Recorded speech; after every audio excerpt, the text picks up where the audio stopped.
மறுபடியும் பரவலாக மிதமானது முதல் கனமழை பொறுத்த வரைக்கும் குறிப்பிட்ட சில மாவட்டங்களில் பதிவாகிறதுக்கு தயாராக இருக்கிறது. எந்தெந்த மாவட்டத்தில் இந்த மிதமானது முதல் கனமழை வரைக்கும் பதிவாகும் என்று சொல்லி நம்ம பார்த்து தெரிந்து கொள்ளலாம். நீங்கள் மறக்காமல் ஒரு லைக் பண்ணுங்கள், சப்ஸ்கிரைப் பண்ணி சப்போர்ட் பண்ணுங்கள், துல்லியமான வானிலை அறிக்கை பெற்றுக்கொள்ளுங்கள். இங்கு மட்டும்தான் மழை பதிவாகிறதுக்கான வாய்ப்புகள் இருக்கும். மற்றபடி மற்ற மாவட்டங்களில் பகல் நேர வெப்பநிலை பொறுத்த வரைக்கும் மீண்டும் தீவிரம் அடைய போகிறது. ஆகவே நண்பர்களே, நீங்கள் மறக்காமல் ஒரு லைக் போடுங்க. யாரெல்லாம் இன்னும் சப்ஸ்கிரைப் பண்ணாமல் இருக்கீங்களோ மறக்காமல் சப்ஸ்கிரைப் பண்ணிக்கோங்க. ஏன்னா நம்ம கடந்த மார்ச் மாதத்தில் கடந்த நாட்களில் நம்ம நிறைய மழை வாய்ப்புகளை பார்த்தோம். ஏன்னா ஏற்கனவே மார்ச் முதல் வாரத்தில் நல்ல ஒரு சிறப்பான மழை பொழிவு பரவலாக ஒரு 6 முதல் 8 மாவட்டத்தில் வந்தது. அப்புறம் சில நாட்களுக்கு முன்பதாக பரவலாக நிறைய மாவட்டங்களில் கனமழை பெய்ததை பார்த்தோம். இது ஏதோ இதோட முடிய போகிறதும் கிடையாது. அதுக்கு அடுத்து வரக்கூடிய ஏப்ரல் மற்றும் மே மாதங்களிலும் இன்னும் நிறைய மழை வாய்ப்புகள் தமிழ்நாட்டில் காத்திருக்கிறது. எந்த அளவிற்கு கோடை வெயிலுடைய தாக்கம் ரொம்ப அதிகமாக இருக்கோ அதே அளவிற்கு மழை பொழிவும் ரொம்ப தீவிரமாக இருக்கும். ஆகவே தமிழகத்தில் வருகிற மார்ச் 18ஆம் தேதி முதல் 22ஆம் தேதி வரை பரவலாக மிதமானது முதல் கனமழை பொறுத்த வரைக்கும் பதிவாக வாய்ப்பு இருக்குது. டேட் நோட் பண்ணிக்கோங்க. அதுக்கப்புறம் எங்களுக்கு தெரியலன்னு சொல்லாதீங்க. 18ஆம் தேதியிலிருந்து 22ஆம் தேதி வரைக்கும் மறுபடியும் ஒரு மிக தீவிர மழை கிடையாது, ஒரு மிதமானதுலேருந்து கனமழை வரைக்கும் எதிர்பார்க்க முடியும். ஆனால் இந்த மிதமானதுலேருந்து கனமழைங்கிறது எல்லா மாவட்டத்திலும் பதிவாகுமானா கண்டிப்பாக கிடையாதுங்க. தமிழ்நாட்டில் கிட்டத்தட்ட 80% மழை வாய்ப்பு இல்லாமலும் 20% மட்டும் சொல்லக்கூடிய தேதிகளில் மழை பொழியும் என்று எதிர்பார்க்கப்படுகிறது. சரி, அது எந்தெந்த மாவட்டங்கள் அப்படிங்கிற பட்டியலை பார்த்துடலாம். மிதமான மழை பெய்ய வாய்ப்பு 18ஆம் தேதியிலிருந்து 22ஆம் தேதி வரைக்கும் விட்டு விட்டு லேசான மழை, மிதமான மழை மற்றும் பகுதியாக கனமழை பெய்யக்கூடிய மாவட்டத்தினுடைய பட்டியலை தான் இப்போ பார்க்க போகிறோம். தூத்துக்குடி, திருநெல்வேலி, தென்காசி, கன்னியாகுமரி, தேனி மற்றும் விருதுநகர், இங்கே மட்டும் லேசானதிலிருந்து மிதமான மழை பொழிவுகள் உறுதியாக பதிவாகக்கூடும். ஏன்னா தூத்துக்குடி, திருநெல்வேலி, தென்காசி போன்ற இந்த தென் மாவட்ட பகுதிகளில் மீண்டுமாக ஒரு லேசானது முதல் மிதமான மழை வரை சொல்லியிருக்கக்கூடிய தேதிகளில் நம்ம எதிர்பார்க்கலாம். தென் மாவட்டத்தினுடைய கடலோர பகுதிகள், டெல்டா மாவட்டத்தில் இருக்கக்கூடிய கடலோர மற்றும் கடலொட்டிய பகுதிகளில் அந்த லேசான மழையெல்லாம் பதிவாகக்கூடும். புதுச்சேரி மற்றும் காரைக்கால், மயிலாடுதுறை, நாகப்பட்டினம், புதுக்கோட்டை, தஞ்சாவூர், திருவாரூருடைய தெற்கு பகுதி போன்ற இடங்களில் லேசான மழை பொழிவுகள் சொல்லியிருக்கக்கூடிய தேதிகளில் எதிர்பார்க்க முடியும். ஆகவே தமிழகத்தில் மார்ச் இறுதி வரைக்கும் பகல் நேர வெப்பநிலை இயல்பு நிலையில் தொடர வாய்ப்புகள் இருக்கிறது. ஒரு குறிப்பிட்ட சில மாவட்டத்தில் மட்டும் 37 டிகிரி செல்சியஸ் முதல் 38 டிகிரி செல்சியஸ் வரைக்கும் இருக்கும். அது எந்தெந்த மாவட்டங்கள் அப்படிங்கிறதையும் உங்களுக்கு தெளிவாக சொல்கிறோம். முதலாவதாக இந்த மிதமான மழை பெய்யக்கூடிய மாவட்டங்கள் பார்த்தீங்க.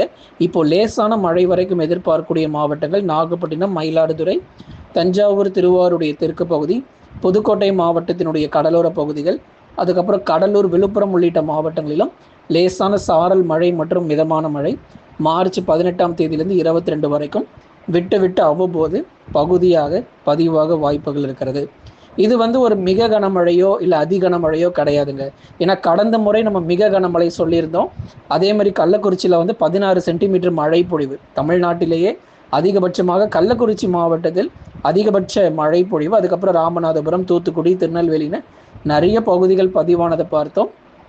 இந்த முறை நமக்கு மிதமான மழை பொழிவு ஒரு 2 சென்டிமீட்டர்லேருந்து ஒரு 5 சென்டிமீட்டர் மழை வரைக்கும் எதிர்பார்க்கலாமே தவிர ரொம்ப அதிகமாக நம்ம எதிர்பார்க்க முடியாது. இந்த 1 சென்டிமீட்டர் 2 சென்டிமீட்டர் எல்லாமே லேசான மழை தான். இதெல்லாம் நமக்கு டெல்டா மாவட்டத்தில் சில பகுதிகளில் பதிவாகும். ஒரு 3 சென்டிமீட்டர்லேருந்து 5 சென்டிமீட்டர் வரைக்கும் தென் மாவட்டத்தினுடைய கடலோர பகுதிகளில் எதிர்பார்க்கலாம். ஆகவே தமிழகத்தில் மார்ச் இறுதி வரைக்கும் பகல் நேர வெப்பநிலை அதாவது இயல்பான நிலையில் பெரும்பாலான மாவட்டத்தில் தொடர வாய்ப்பு. இதில் எங்கே ரொம்ப அதிகமாக இருக்கும் அப்படின்னா காஞ்சிபுரம், திருவள்ளூர், செங்கல்பட்டு, ஈரோடு, திருப்பூர், சேலம், நாமக்கல், கரூர் இது போன்ற மாவட்டங்களில் சற்று அதிகமாக இருக்கும். கோயம்புத்தூர் மாவட்டத்திலும் பகல் நேர வெப்பநிலை சற்று அதிகமாக உணர வாய்ப்புகள் இருக்குது. ஏன்னா இந்த தமிழ்நாட்டில் இருக்கக்கூடிய உள் மாவட்டத்தில் சில பகுதிகளிலும், அதே மாதிரி வட தமிழக கடலோர மாவட்டத்தில் இருக்கக்கூடிய சில இடங்களிலும் பகல் நேர வெப்பநிலை பொறுத்த வரைக்கும் சற்று அதிகமாகவே பதிவாகும். தயவு செய்து பகல் நேரங்களில் பெரும்பாலும் வெளியே செல்கிற தவிர்த்து கொள்ளுங்கள். பகல் 12 மணி முதல் 3 மணி வரைக்கும் வெளியே செல்கிற தவிர்த்து கொள்ளுங்கள். ஏன்னா அனல் காற்று பொறுத்த வரைக்கும் பெரும்பாலான மாவட்டத்தில் இந்த நேரங்களிலேயே அதிகமாக வீச வாய்ப்புகள் இருக்கிறது. அடுத்தபடியாக தென்மேற்கு பருவமழை பொறுத்த வரைக்கும் ஏற்கனவே அறிவித்தபடி இந்த வருஷம் உங்களுக்கு கூடுதல் மழை தான், அதில் எந்த மாற்றமும் இல்லை. குறிப்பாக கேரளா மற்றும் கர்நாடகா மாநிலங்களிலும் கூடுதல் மழை கிடைக்கும். அதைத் தொடர்ந்து கேரள தமிழக எல்லையோர பகுதிகள், மேற்கு தொடர்ச்சி மலையொட்டிய மாவட்டங்களிலும் மிக கடுமையான மழை இருக்குது. இதில் இந்த வருஷம் நம்ம பார்க்கக்கூடியது மிக கடுமையான வெள்ளப்பெருக்கு மற்றும் மிக கனமழை, அதி கனமழை, அதி தீவிர கனமழைன்னு சொல்லி மேற்கு தொடர்ச்சி மலையொட்டிய மாவட்டங்களிலும் பெரும்பாலான பகுதிகளில் பதிவாகிறதுக்கான வாய்ப்புகள் அதிகமாகவே இருக்குது. ஆகவே தென் மாவட்டங்கள் மற்றும் மேற்கு தொடர்ச்சியில் இப்போ அடுத்து வரக்கூடிய இந்த சொல்லியிருக்கக்கூடிய மார்ச் 18லேருந்து 22 வரைக்கும் லேசானது முதல் மிதமான மழை, ஓரிரு இடங்களில் கனமழையாக பதிவாகக்கூடும். கேரள மாநிலங்களில் அறிவித்த தேதிகளில் கனமழை தீவிரமாக பதிவாகும். குறிப்பாக திருவனந்தபுரம் மற்றும் அதன் சுற்றுவட்டார பகுதிகள், கோழிக்கோடு உள்ளிட்ட பகுதிகளிலும் கடுமையான தீவிரமான மழை பொழிவு அப்படிங்கிறது கேரள மாநிலங்களிலும் பதிவாகக்கூடும். எர்ணாகுளம் உள்ளிட்ட இடங்களிலும் கனமழை கடுமையாக இருக்கும். தமிழ்நாட்டில் மிதமான மழையாக இருக்கும். கேரளாவில் நம்ம சொல்லியிருக்கக்கூடிய தேதிகளில் மிக கடுமையான கனமழையாக கேரள மாநிலங்களில் பதிவாக வாய்ப்பு இருக்குது. மற்றபடி மற்ற மாநிலங்கள் எல்லாமே வறண்ட வானிலையாகவே இருக்கும். கர்நாடகா, மகாராஷ்டிரா, வடக்கு ஆந்திரா, தெலுங்கானா போன்ற மாநிலங்கள், ராஜஸ்தான், மத்திய பிரதேஷ், குஜராத் போன்ற மாநிலங்களில் வெப்ப அலை வீசிக்கிட்டு இருக்கு. தமிழ்நாட்டில் எவ்வளவோ வெயில் பரவாயில்லைங்க. மற்ற மாநிலங்களை ஒப்பிடும்போது நமக்கு 36 டிகிரி செல்சியஸ்லேருந்து 38 டிகிரி செல்சியஸ் வரைக்கும் வெப்பம் பொறுத்த வரைக்கும் பதிவாயிட்டு இருக்கு. இதுவே கர்நாடகா மாநிலங்களில், மகாராஷ்டிராவில் எடுத்து பார்த்தீங்கன்னா 40 டிகிரி செல்சியஸ் வரைக்கும் வெப்பநிலை பொறுத்த வரைக்கும் ரொம்ப தீவிரமாகவே பதிவாகிட்டு இருக்கு.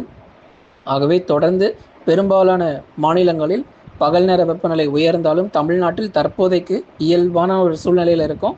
ஏப்ரல் மற்றும் மே மாதங்களில் வெப்ப அலை மீண்டும் கடுமையாக வீச ஆரம்பிக்கும். ஆகவே மழை பொழிவும் நமக்கு ரொம்ப தீவிரமாக இருக்குது.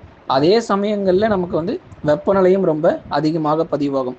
பொதுவாக கோடை காலங்களில் 5 சென்டிமீட்டர்லேருந்து 10 சென்டிமீட்டர் வரைக்கும் சராசரியாக பதிவாக வேண்டிய மழை பொழிவு சாதாரணமாக தற்பொழுது 15 சென்டிமீட்டர் 18 சென்டிமீட்டர்னு மழை இப்போ பதிவாயிட்டு இருக்கு. உங்களுக்கே தெரிஞ்சிருக்கும், மார்ச் மாதத்தில் இன்னும் பாருங்கள், வரலாறு காணாத கனமழை எல்லாமே நமக்கு பதிவாகிறதுக்கான வாய்ப்புகள் ரொம்பவே அதிகம். போன வருஷத்தை விட இந்த வருஷம் நமக்கு வெப்பநிலையும் ரொம்ப தீவிரமாக இருக்கும். கடந்த வருஷத்தில் அதிகபட்சமாக சென்னையில் 43.6 டிகிரி செல்சியஸ், மீனம்பாக்கத்தில் அதிகமாக பதிவாச்சு. இந்த வருஷம் கடந்த ஆண்டை விட வெப்ப அலை பொறுத்த வரைக்கும் ரொம்ப தீவிரமாக இருக்கும். திருப்பத்தூர், வேலூர், ராணிப்பேட்டை, திருவண்ணாமலை, சென்னை, திருவள்ளூர், காஞ்சிபுரம், செங்கல்பட்டு இந்த பகுதிகள் ரொம்பவே கவனமாக இருக்க வேண்டிய வருஷமாக இது இருக்குது. ஆகவே வெப்ப அலை பொறுத்த வரைக்கும் இந்த கோடை காலங்களில் அக்னி நட்சத்திர காலகட்டங்கள் தொடங்குறதுக்கு முன்பதாகவே வெப்ப அலை பொறுத்த வரைக்கும் வீச ஆரம்பிக்கும். ஆகவே கோடை காலங்களை எதிர்கொள்கிறதுக்கு தயாராக இருங்க. தொடர்ந்து அவ்வப்போது வரக்கூடிய இந்த மழை பொழிவு பற்றியும் உங்களுக்கு நம்ம தெளிவாக சொல்லிகிட்டு இருக்கோம். டேட் மறக்காமல் நோட் பண்ணிக்கோங்க. 18லேருந்து 22க்குள்ளே பரவலாக மிதமானதுலேருந்து கனமழை ஆங்காங்கே பகுதியாக பதிவாகக்கூடும். நண்பர்களே, நீங்கள் மறக்காமல் அந்த லைக் பட்டனை கிளிக் பண்ணுங்கள், சப்ஸ்கிரைப் பண்ணி தொடர்ந்து சப்போர்ட் பண்ணுங்கள். துல்லியமான வானிலை இருக்கையும் பெற்றுக்கொள்ளுங்கள்.